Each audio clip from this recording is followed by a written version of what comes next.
In the quiet farming village of Kedala, there lived a young woman named Luma. Luma was known for her gentle heart, her patience, and the way she worked harder than anyone her age. People often said, if kindness were a person, it would look like Luma. From childhood, Luma had only one best friend, a girl named Sarah. They grew up side by side like twins. They fetched water together, roasted corn by the roadside, and whispered secrets under the old mango tree near the stream. Welcome to the sweetest African folktale stories, where we bring to you the sweetest folktales to nourish your mind and soul. Don't forget to subscribe and turn on the notifications bell so we can grow together, sweet folks. Luma, when we grow up, we will marry good men and live close to each other, Sarah would say, lying on the grass and staring at the sky. Luma would smile softly. Yes, we will never separate. Years passed and nothing seemed strong enough to break their friendship. When Luma's mother cooked, Sarah ate there. When Sarah got new clothes, Luma was the first to try them on. The village people trusted their friendship. They believed it would last forever. One bright market morning, everything began to change. Luma went to buy pepper and dried fish. The market was noisy, women shouting prices, children running, goats crying. While she was bargaining with a trader, someone spoke behind her. "Excuse me, is this your basket?" Luma turned. A young man stood there holding her basket. His name was Tarin. He had calm eyes, a warm smile, and a voice that made Luma suddenly forget what she wanted to say. "Yes, thank you," Luma replied shyly.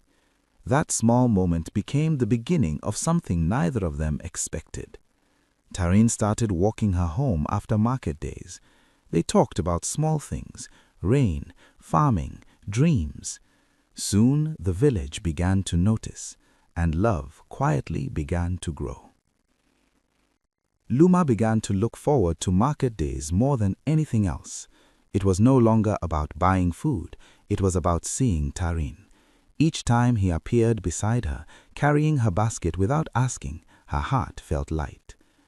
"You came again," Tarin said one afternoon, smiling. "I always come," Luma replied softly. "People must eat." Tarin laughed. "That is not why you came." Luma lowered her eyes, hiding her smile. Their routine became natural. After the market, they would sit beneath the wide neem tree at the edge of the village. Tarin talked about his plans, traveling one day, working hard, building a better life.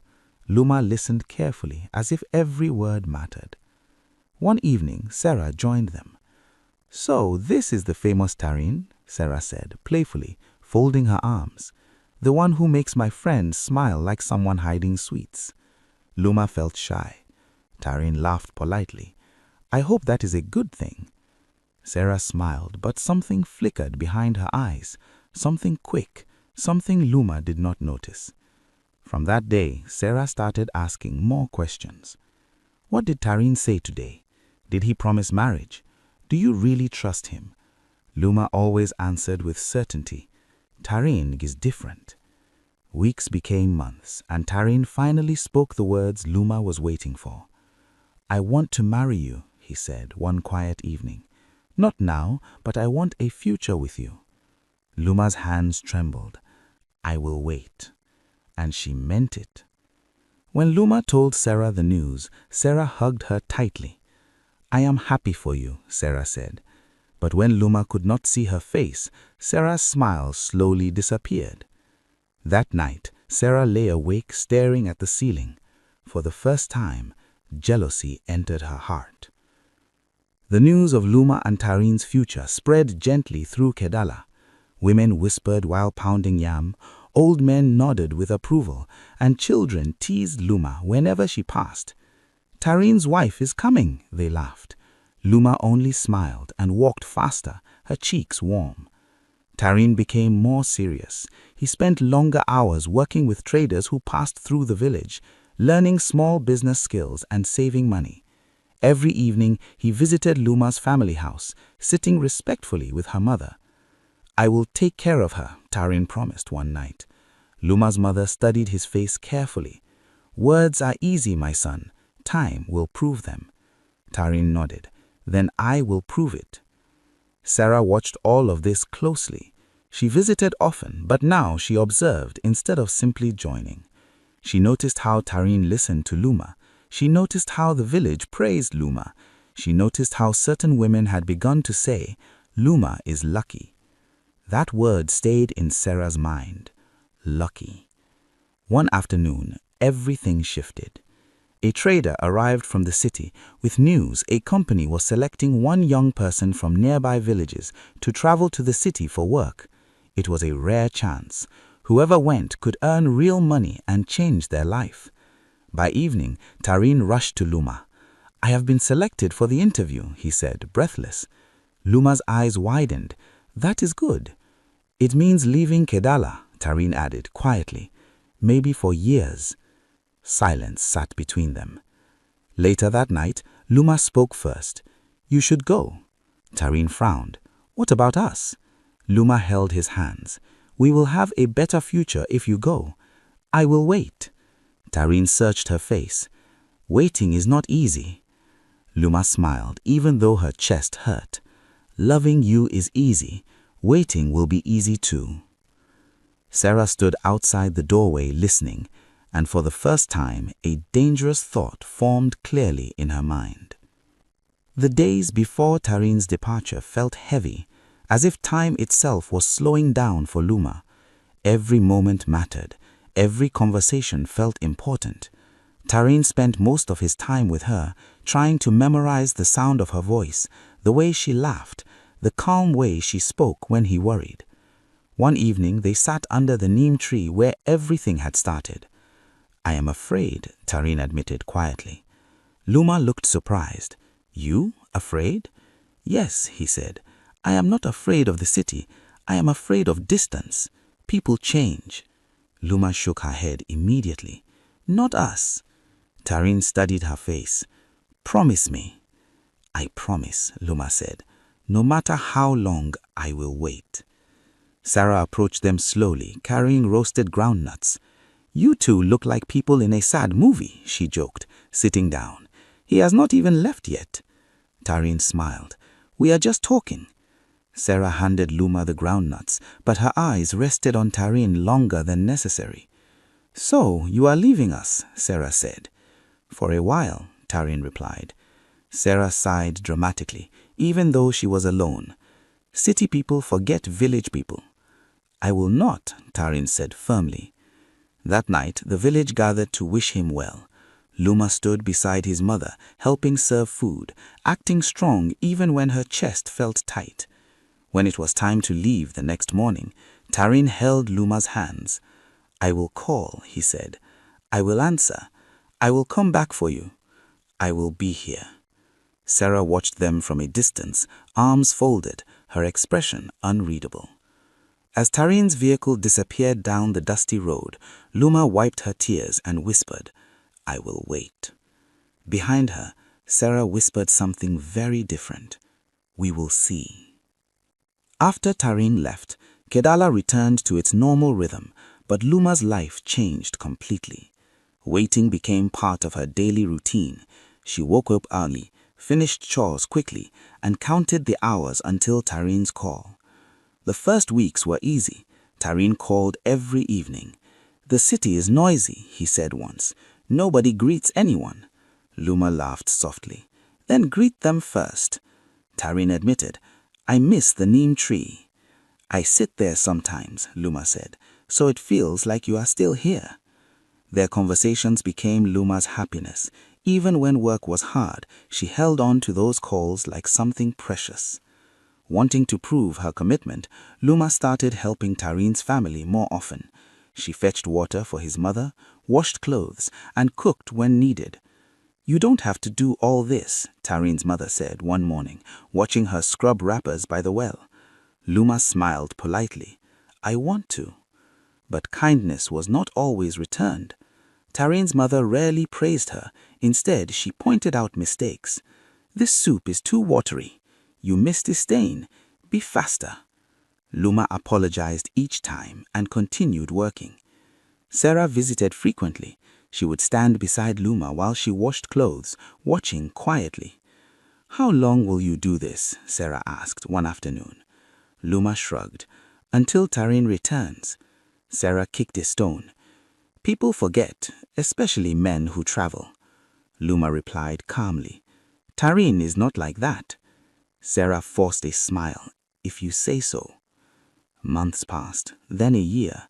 Tarin still called. He sent small money sometimes, small gifts occasionally. Luma kept everything carefully, every message, every memory. But Sarah was watching something else. She was watching time and waiting for the moment things would start to change. By the second year, waiting was no longer romantic. It became endurance. Suddenly, slowly. Some days he missed calls. Sometimes he sounded distracted. "I am busy," he would say. "I understand," Luma replied, even when disappointment sat in her chest. Sarah noticed before Luma did. "He calls less," Sarah said one afternoon. "He's working harder," Luma insisted. Sarah nodded, but inside, a quiet opportunity was growing. One night, while lying in bed scrolling through her phone, Sarah saw something that made her sit up. A familiar face. Tarin. Sarah stared at the screen for a long time. Then, slowly, she sent a message. When Tarin saw the notification, he hesitated for only a second before replying. "Sarah, from Kedala." Sarah smiled at her screen. "Yes, it has been long." Their first conversation was harmless. Greetings, village news, old memories. Tarin laughed at some stories. "It feels good hearing about home," he said. "You sound different," Sarah replied. "The city has changed you." "In what way?" "You sound important." Tarin laughed. "It is just work." From that night, they began chatting regularly. At first, it felt innocent. Sarah convinced herself she was only being friendly. But slowly, her tone shifted. "You look good in your pictures," she texted one evening. "Thank you," Tarin replied. "City girls must be chasing you." "Interested not," he wrote. "I am engaged." Sarah paused before typing again. "Are you sure she's still the same?" Tarin frowned at the message. "What do you mean?" Sarah did not answer immediately. She wanted the words to feel heavy. "I don't know if I should say anything." "Say it." "It's about Luma." Tarin's heartbeat quickened. "What about her?" Sarah sighed dramatically, even though she was alone. "I don't know Luma's very well anymore." Tarin sat up in his room. "Explain." Sarah typed slowly, carefully planting the first seed. "People talk. I don't want you to be embarrassed."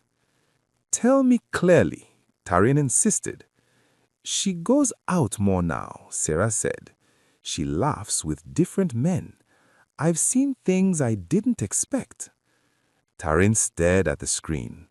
"That is not possible." "I hope I am wrong," Sarah replied softly. "I'm only telling you because I care." For the first time since leaving Kedala, doubt entered Tarin's heart. And doubt, once planted, began to grow quietly. Tarin tried to ignore the conversation, but Sarah's words stayed in his mind long after he put his phone down. He replayed them while working, while eating, even while trying to sleep. "That is not possible," he told himself again, but doubt is patient. The next evening, Sarah messaged again. "I didn't want to say more yesterday," she wrote, "but people are really talking." Tarin's tension rose in his chest. "Talking." Sarah. Outside, Sarah smiled quietly at her own reflection in the mirror. She had won. And in that moment, everything Luma had built, her patience, her love, her hope, seemed to vanish. Days passed like heavy stones. Luma no longer smiled at the market. She no longer looked forward to Tarin's calls. Even the neem tree, once a place of joy, now felt empty. She continued her work at Tarin's family house, but each chore became heavier, as if the weight of disappointment had settled in her arms and back. One afternoon, Tarin's mother entered the house. Her face was stern, but her words were sharper than any whip. "Pack your things and leave," she demanded.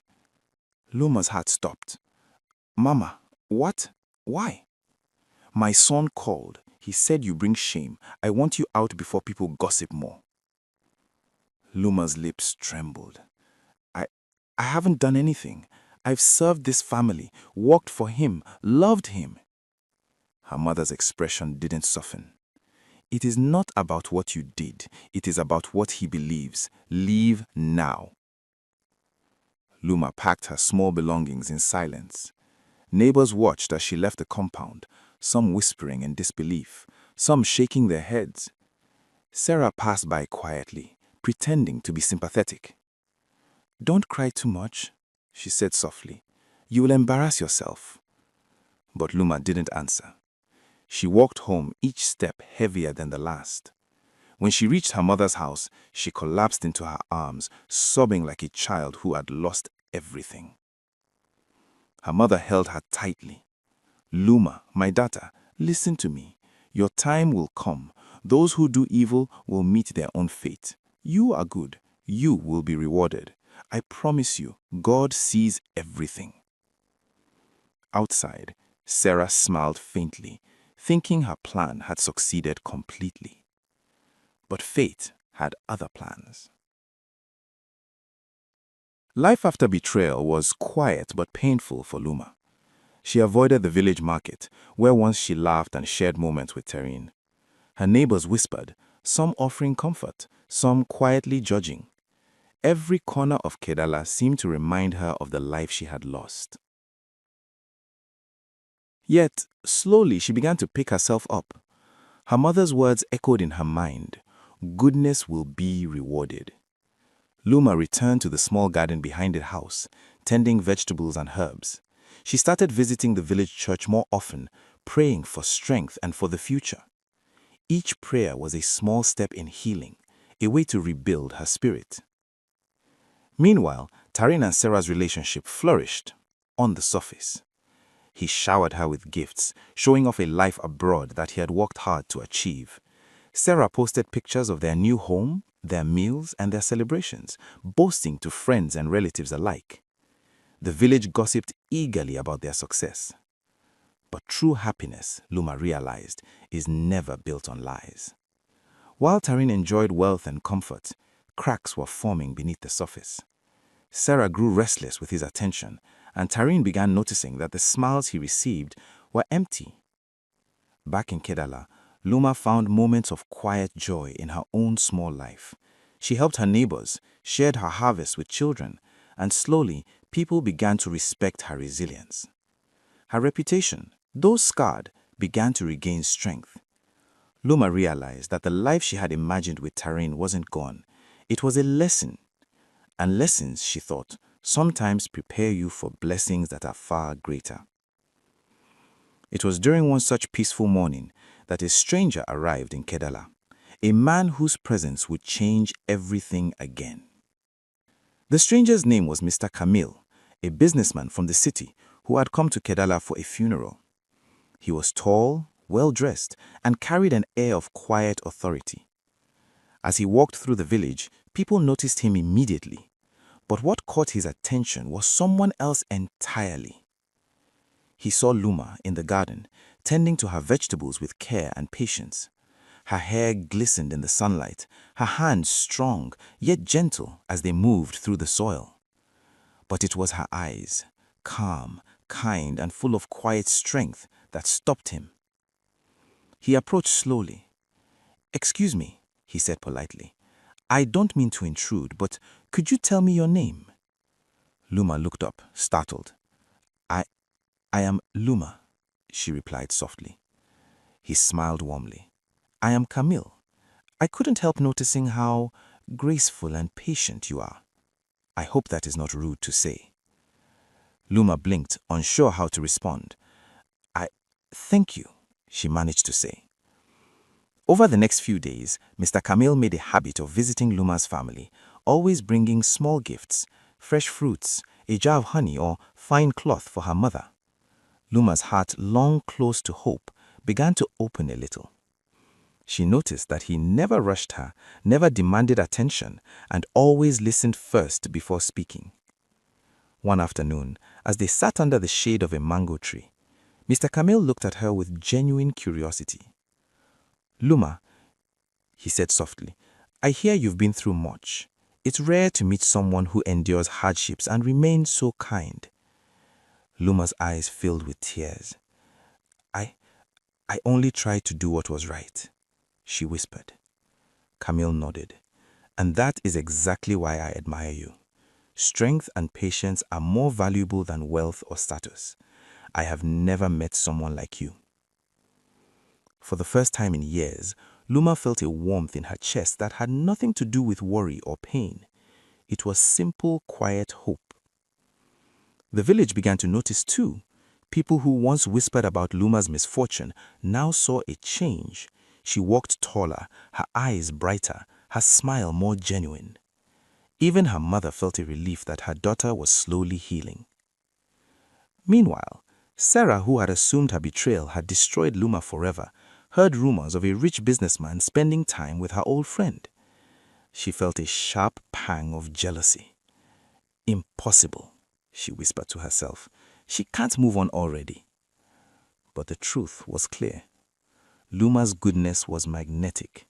People like Mr. Camille were drawn to it naturally, while Sarah's manipulations began to feel empty and meaningless.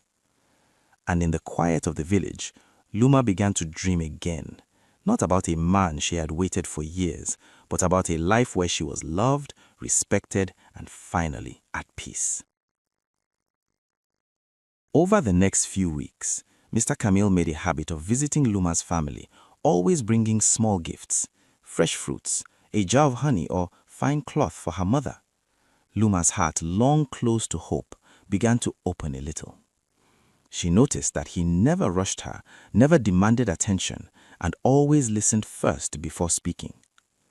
One afternoon, as they sat under the shade of a mango tree, Mr. Camille looked at her with genuine curiosity. Luma, he said softly, I hear you've been through much. It's rare to meet someone who endures hardships and remains so kind. Luma's eyes filled with tears. I only tried to do what was right, she whispered. Camille nodded. And that is exactly why I admire you. Strength and patience are more valuable than wealth or status. I have never met someone like you. For the first time in years, Luma felt a warmth in her chest that had nothing to do with worry or pain. It was simple, quiet hope. The village began to notice too. People who once whispered about Luma's fortune now saw a change. She walked taller, her eyes brighter, her smile more genuine. Even her mother felt a relief that her daughter was slowly healing. Meanwhile, Sarah, who had assumed her betrayal had destroyed Luma forever, heard rumors of a rich businessman spending time with her old friend. She felt a sharp pang of jealousy. Impossible, she whispered to herself. She can't move on already. But the truth was clear. Luma's goodness was magnetic. People like Mr. Camille were drawn to it naturally, while Sarah's manipulations began to feel empty and meaningless. And in the quiet of the village, Luma began to dream again, not about a man she had waited for years, but about a life where she was loved, respected, and finally at peace. 6 months later, Mr. Camille asked to meet Luma privately under the same mango tree where they often talked. Luma's heart thumped nervously. She had learned to hope carefully, to trust slowly. Camille, what is this about? She asked gently. He took a deep breath and smiled warmly. Luma, I have watched you for months. I have seen your strength, your kindness, and your patience. I cannot imagine my life without you. Luma blinked, unsure how to respond. I'm not here to rush you, he continued, but I want to ask, would you marry me? I promise to respect you, love you, and make your happiness my priority. Tears filled Luma's eyes. She had spent years waiting for a man who had betrayed her trust, but now here was someone who saw her worth without doubt, without lies.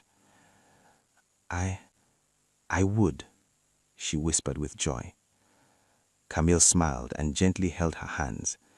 Then I will spend my life proving that I am worthy of you. Word spread quickly in the village. People who had once whispered about Luma's misfortune now spoke with admiration. Even her neighbors, who had doubted her, celebrated the news. Sarah, upon hearing the news, froze. Her jealousy was sharp and bitter. She realized too late that her betrayal had not destroyed Luma, it had delayed her reward. Luma, however, felt no anger. She felt only peace and gratitude. All the years of waiting, all the heartbreak and all the hardship had prepared her for this, a love that was real, respectful, and lasting. And as the sun set over Kedala, Luma smiled for the first time in years, knowing that her life was finally turning toward joy. Do you want me to continue with the story leading up to Luma's wedding? The weeks before the wedding were filled with preparation and quiet excitement. Luma's mother helped her pick the finest dress, soft and flowing, in colors that matched the golden sunlight of Kedala. The villagers were invited, and everyone spoke of the upcoming celebration with awe. Even those who once doubted Luma now felt proud of her. Mr. Camille arrived early each morning, helping with arrangements, speaking politely to every villager, and ensuring that nothing was left to chance. He treated Luma like a queen, not just with gifts, but with constant attention and respect. One afternoon, as they walked through the village square, he whispered, "Luma, I hope you know, I will never take you for granted. I will never let lies come between us." Luma smiled, a soft, radiant smile that came from the depths of her healed heart. "I believe you, Camille. I am ready to start this life with you." Sarah, still lurking in the shadows of Kedala, had heard the news and came to watch from a distance. She saw the villagers laughing, decorating the hall, and preparing the feast. Her heart twisted with regret. Every lie she had planted, every moment she had tried to ruin Luma's life, had backfired completely. On the morning of the wedding, Luma stood in front of a mirror. Her dress flowed like water. Her hair fell softly over her shoulders, and her eyes shone with peace. She remembered the years of waiting, the nights of sorrow, and the loneliness that had once consumed her. And then she remembered her mother's words, "Goodness will be rewarded. Wait for it." Now, standing in the sunlight, Luma finally understood. Her patience had brought her a love stronger than anything she had imagined.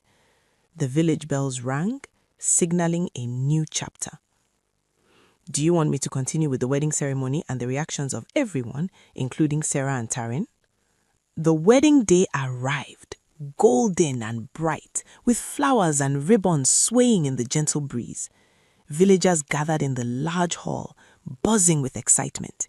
Luma walked in slowly, every step deliberate, every movement graceful. She wore a flowing dress that shimmered like sunlight, her eyes calm and full of happiness. Mr. Camille stood at the altar, waiting with a warm smile, his hands steady. When their eyes met, a quiet understanding passed between them, a promise that went beyond words. He took her hands in his, whispering softly, "You are everything I ever hoped for." The ceremony began. The village pastor spoke of love, trust, and patience. When it was time to exchange vows, Luma spoke first. "Camille, I have waited, I have endured, and I have learnt what true love feels like. I promise to walk with you, respect you, and love you through everything life brings." Camille's voice was steady and deep. Luma, you have shown me what it means to be patient, kind, and strong. I promise to honor you, protect you, and make you my priority for all the days of my life. The villagers clapped, some cheering, some wiping tears from their eyes.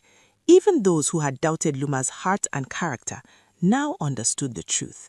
She had been faithful, strong, and deserving all along. Sarah, who had come to watch secretly, stood frozen. Her face reflected shock and regret. Every lie she had spread, every attempt to manipulate the past had failed completely. For Luma, as she held Mr. Camille's hand, the years of sorrow and waiting melted into nothingness. She was finally free, loved, respected, and cherished. The wedding bells rang and the village celebrated not just a marriage, but the triumph of patience and goodness. Meanwhile, news of Luma's wedding reached Tarin and Sarah, and reality hit them like a storm. Tarin had returned to the village a month ago, hoping to see Luma and perhaps rebuild their past. But now, seeing her radiant in a life he could never give, he realized the full weight of his mistakes.